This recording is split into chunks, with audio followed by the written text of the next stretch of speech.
Ao anoitecer daquele dia, o primeiro da semana, estando fechadas, por medo dos judeus, as portas do lugar onde os discípulos se encontravam, Jesus entrou e, pondo-se no meio deles, disse: "A paz esteja convosco." Depois destas palavras, mostrou-lhes as mãos e o lado. Então os discípulos se alegraram por verem o Senhor. Novamente Jesus disse: "A paz esteja convosco. Como o Pai me enviou, também eu vos envio." E depois de ter dito isso, soprou sobre eles e disse: "Recebei o Espírito Santo. A quem perdoardes os pecados, eles lhes serão perdoados. A quem não os perdoardes, eles lhes serão retidos." Palavra da salvação. Glória a vós, Senhor.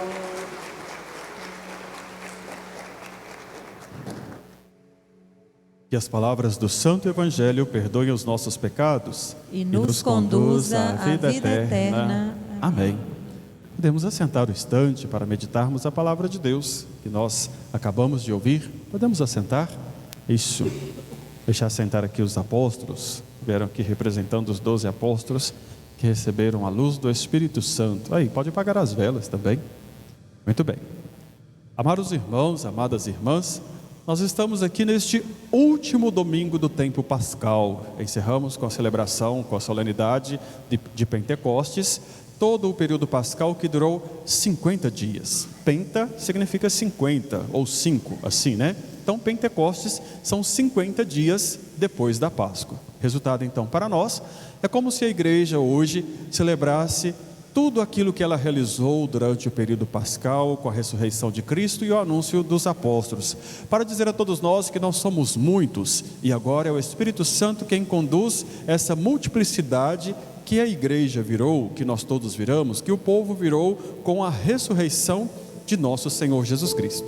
Durante todo o período do tempo pascal, nós somos educados debaixo da luz de Cristo, simbolizado no círio pascal, aceso aqui para nós, debaixo do ensinamento dos apóstolos pela palavra de Deus, para chegar depois de 50 dias, nós podermos dizer a todos: agora é a nossa vez.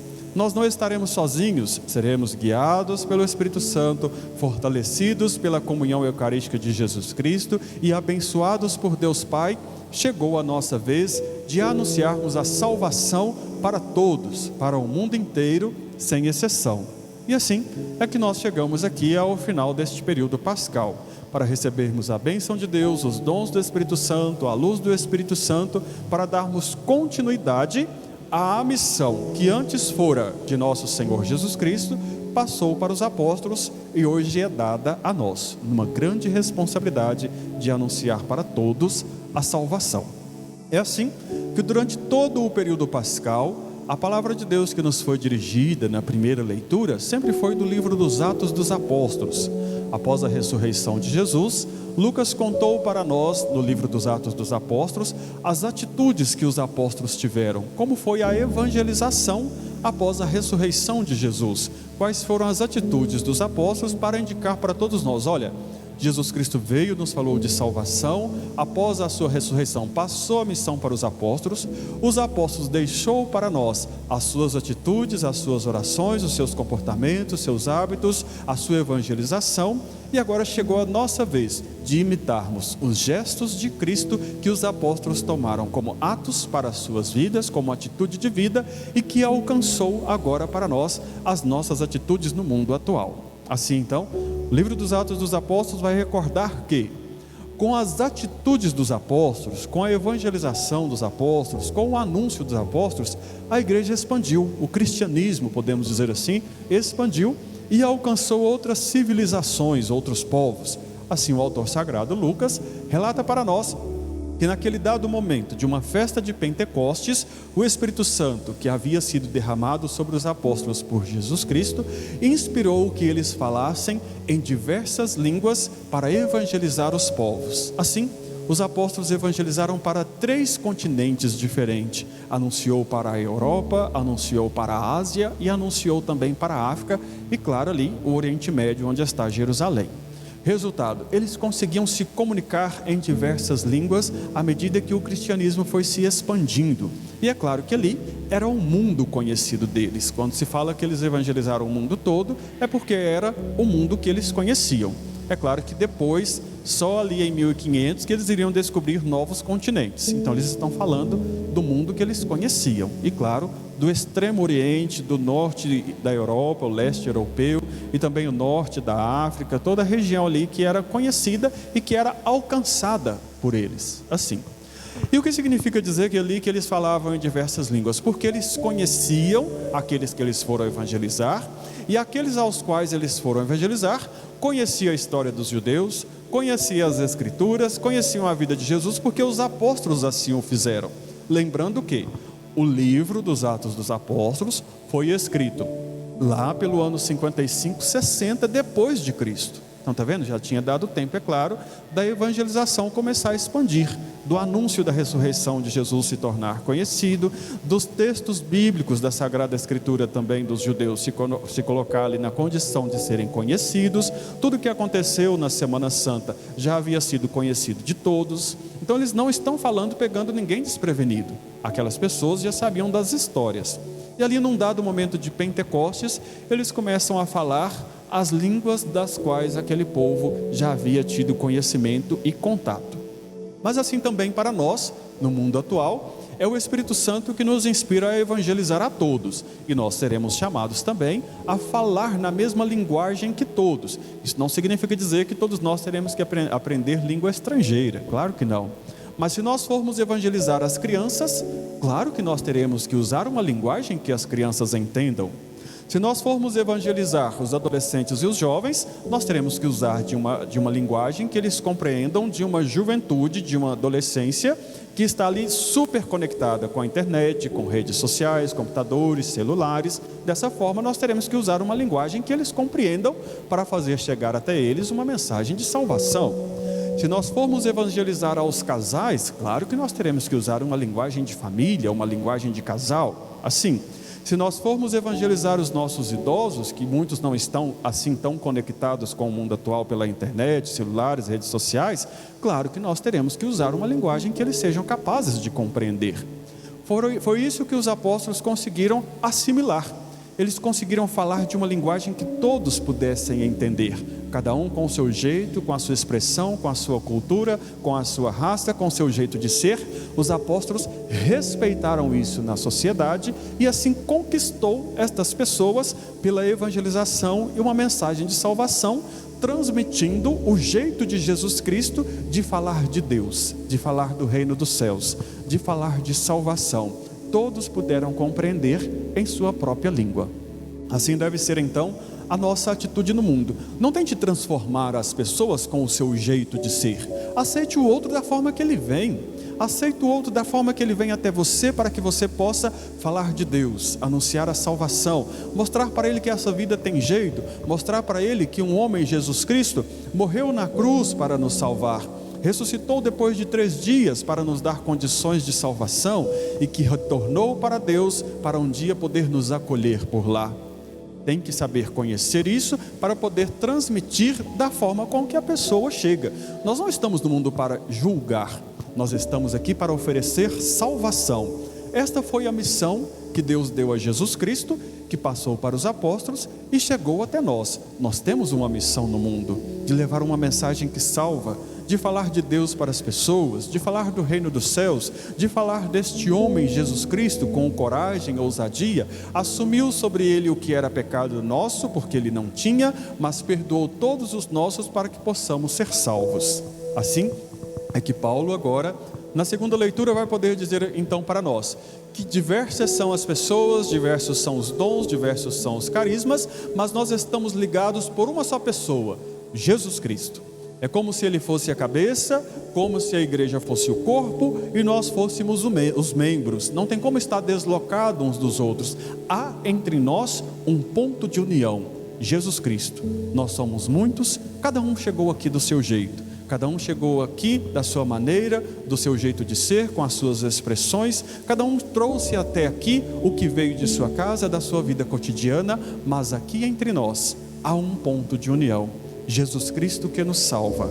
Assim, o que Paulo está dizendo é que a igreja tem que ser capaz de acolher a todos, e todos da forma que chegam aqui. Nós não estamos aqui para engessar as pessoas, nós não estamos aqui para criar um molde para todos, nós não estamos aqui para fazer ninguém ser igual a nós, claro que não. Nós estamos aqui para fazer com que todos alcancem Jesus Cristo e o reino dos céus. Cada um vai poder fazer do seu jeito, mas nós temos que ter a consciência que Jesus Cristo é sim o modelo a ser seguido, de amor, de compaixão, de perdão, de vida, de fé, de procura e busca pelo reino dos céus, de amor uns pelos outros, de respeito uns pelos outros. É assim que nós chegamos até aqui e iremos buscar anunciar Deus desta mesma forma. É assim que Paulo, na segunda leitura agora, ele vai até outros povos e outras nações para levar esta mensagem de salvação. Ele vai até lá para dizer: olha, nós somos muitos, pela graça do Espírito Santo estamos unidos a Cristo. Nós somos muitos, cada um com o seu jeito de ser, com as suas expressões, mas somente Jesus Cristo é capaz de nos salvar e nos conduzir para junto de Deus. Nós somos muitos, e muitos que conseguem ser aceitos em sua diversidade. É assim que os dons também do Espírito Santo são muitos, é assim que cada um tem os seus talentos, é assim que cada um de nós consegue dar individualmente a sua contribuição para que todos possam ser salvos, cada um com o seu jeito de ser, cada um da sua maneira, quando não com as palavras, mas com a sua própria vida. O fato de cantar a liturgia já evangeliza, o fato de ser ministro da Eucaristia, ministro da Palavra, de ser coroinha e acólito, tem que ser um ato evangelizador que desperta em nós o reino de Deus. É assim que Jesus Cristo agora, no Evangelho de João, ele se aproxima dos discípulos que estavam com medo, portas fechadas. Jesus se aproxima deles, ali com as portas fechadas, ele entra e diz: a paz esteja convosco. Os discípulos simplesmente se alegraram por verem novamente Jesus, por verem o Senhor, que havia sido morto e ressuscitou e apareceu para eles. Então Jesus vê que foi apenas um momento de alegria. Mas o que Jesus está fazendo ali é preparando os apóstolos para assumir a missão que era dele. Não basta só alegria. Então Jesus precisa repetir, segunda vez: a paz esteja convosco. É preciso estar em paz consigo mesmo para poder transmitir esta mesma paz. E paz ali é simbolismo do reino dos céus. Só consegue se colocar a serviço do reino quem está em paz consigo mesmo e quem está em paz com as outras pessoas. É assim que, estando em paz, coroinhas e acólitos conseguem servir ao altar. É assim que, estando em paz consigo mesmo, que os ministros da Eucaristia conseguem levar a comunhão até vocês. É assim que, estando em paz, os ministros da palavra conseguem proclamar a palavra de Deus para que alcance o ouvido de vocês. É assim que, estando em paz, que todos aqueles que vêm cantar a liturgia conseguem tocar o coração de vocês e fazer com que vocês possam alcançar Deus pela música e pela oração. É estando em paz ali que os apóstolos serão capazes de assumir a missão que Jesus agora vai entregar para eles, porque após dizer pela segunda vez: a paz esteja convosco, agora Jesus vai dizer: como o Pai me enviou, eu também vos envio. Após desejar a paz pela segunda vez, Jesus consegue então dizer para eles: olha, eu vim de Deus, Ele me enviou até vocês. Falei de salvação, falei do reino, falei de Deus. Agora, se Deus me enviou até vocês, eu vos desejo a paz para que vocês possam ir a todos os povos e falar de Deus, falar do reino dos céus, falar de salvação, que vocês nesta paz consigam viver este reino e consigam anunciá-lo. Então veja bem o que Jesus fez. Ele acalmou os apóstolos. Havia uma euforia de momento, havia uma alegria de momento. Jesus fez o quê? Olha, a paz esteja convosco. Após eles se acalmarem, o que Jesus fez? Deu serviço para eles. Assim, o Walter ali, quando dá serviço para ele sente dor na coluna. É assim. Não é isso, Vonilson? Que deu o Vonilson que gosta de dar serviço para o Walter. Está ali escondido atrás do altar de coração. É assim, né? Brincadeira. Então olha o que Jesus faz. Ele consegue acalmar os apóstolos e consegue transmitir para eles a missão que é gigantesca. E olha o que vai acontecer com essa missão ao final do Evangelho. Depois que Jesus passou a missão, ele diz: olha, ide a todos os povos, consigam vocês evangelizá-los, e aqueles a quem vocês perdoarem os pecados serão perdoados. A quem vocês não perdoarem, eles ficarão retidos. A condição de perdão é sinal de salvação. Não ser perdoado é sinal de condenação. Ninguém vai entrar no reino dos céus com os seus pecados. É preciso ser perdoado, é preciso pedir perdão, é preciso oferecer o perdão para poder ser salvo. Então olha o que Jesus fez agora. Jesus colocou nas mãos dos apóstolos e que passou para nós a condição de salvar vidas, a condição de fazer com que as pessoas possam alcançar o coração de Deus, a condição de fazer das pessoas aquelas que estarão um dia no reino dos céus. É preciso ter cuidado com a missão que Jesus nos deu, porque Ele colocou nas suas mãos a capacidade de anunciar para os outros a salvação, ou você anuncia a condenação. Porque se você pede perdão a Deus, você tem que ser capaz de perdoar também. E se você for capaz de perdoar, você tem que ser capaz também de ensinar os outros a pedirem perdão pelas faltas cometidas. O ensinamento que nós recebemos será o ensinamento que nós iremos transmitir. Mas cuidado agora, porque a boca só fala daquilo que o coração está cheio. Se você estiver cheio de Deus, você consegue falar de Deus.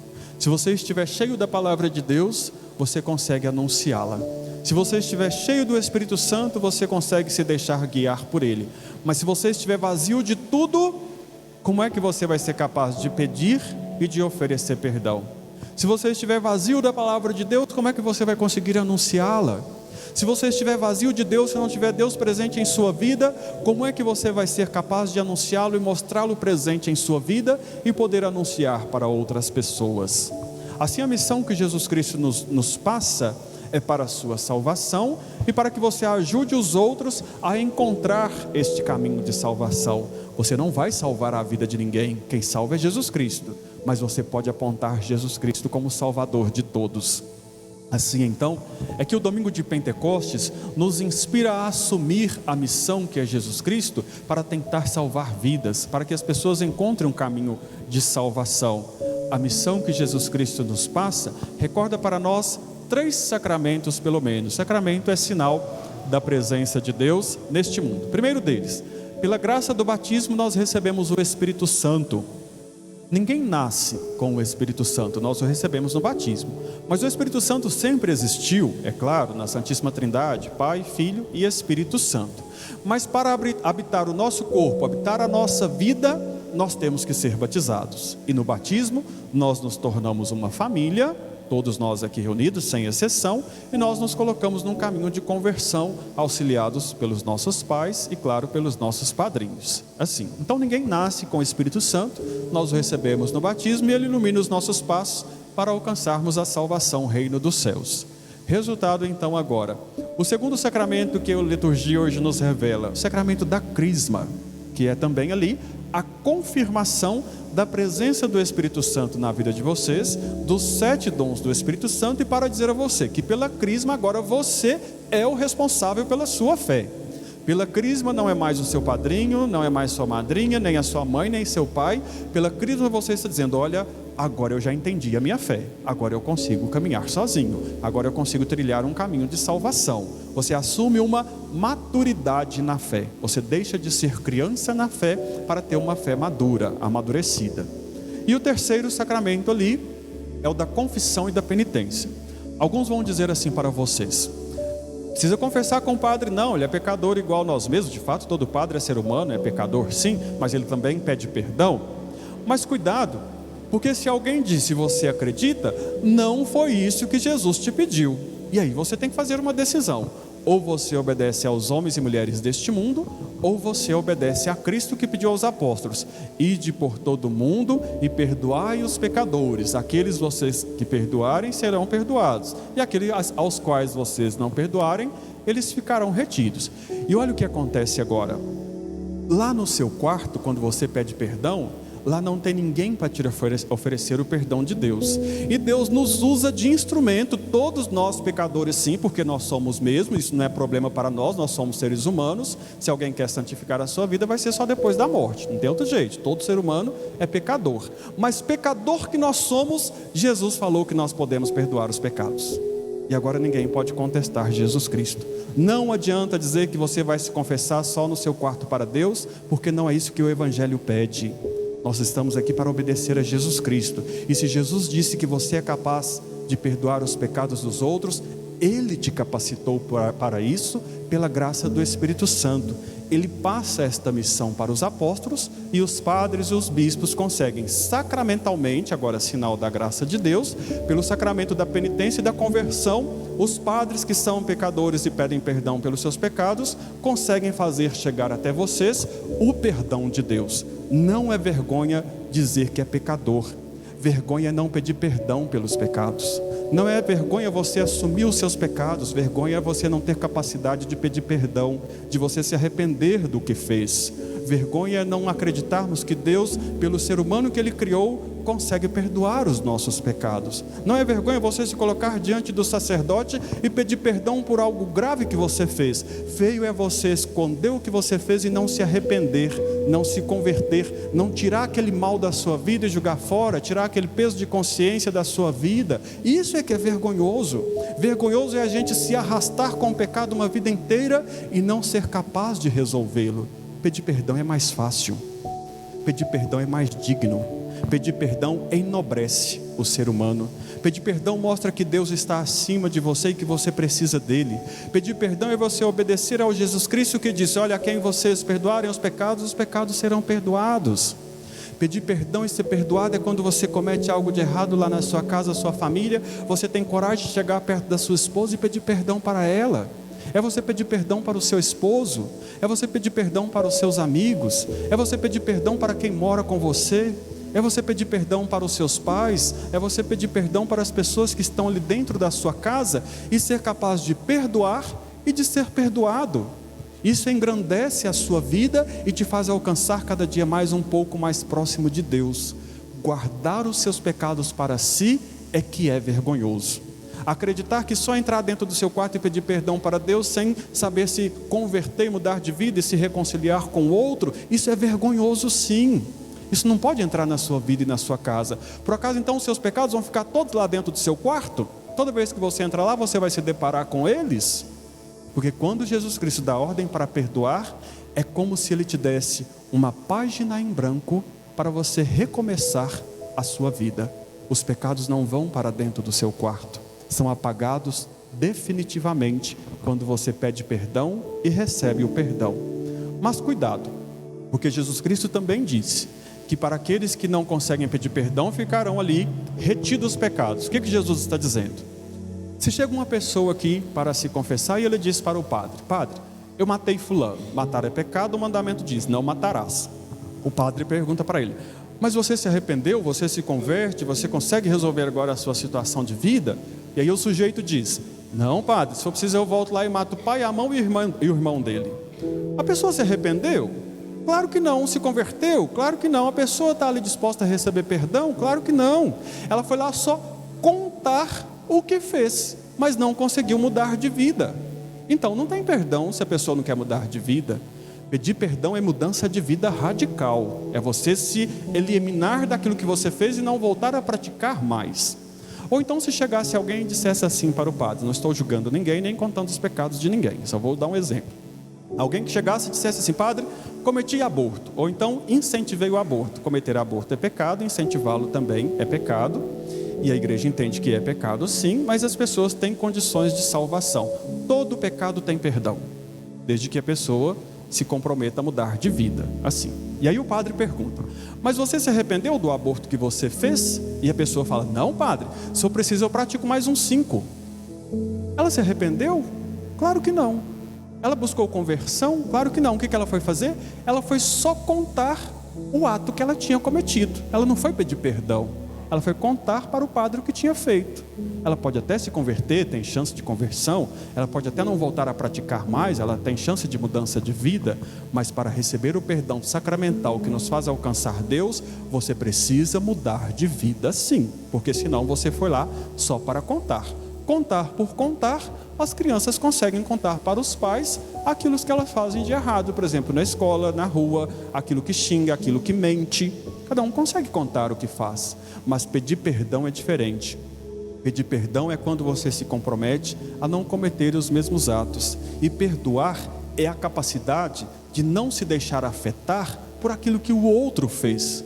Quando você consegue perdoar, você não dá uma amnésia da noite para o dia, você não esquece o que o outro fez. Claro que não, ninguém vai sofrer de amnésia de acordo com o que o outro fez na sua vida, mas dentro do seu coração, da sua vida, tem que ter um perdão que salva. E você perdoar é a capacidade de não se deixar afetar mais pelos erros que o outro fez. Isso é perdoar de coração. Não é apagar da memória, não é esquecer o que o outro fez, mas mesmo que você se recorde, aquilo não te afeta mais, aquilo não interrompe a sua caminhada de fé, aquilo já não te aborrece mais, aquilo não te deixa triste mais. Aí você tem certeza que você perdoou de coração. E hoje, no domingo de Pentecostes, com os seus 7 dons, o dom da fortaleza, do conselho, da ciência, do temor a Deus, o dom do entendimento, da sabedoria e da piedade, estão aí para nos ajudar a sermos pessoas que são capazes de seguir este Jesus Cristo que salva.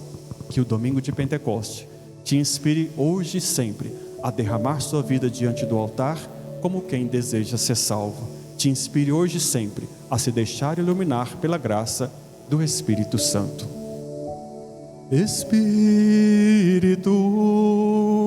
enche a minha vida, enche-me com teu poder, pois de ti eu quero ser. Espírito, enche o meu ser.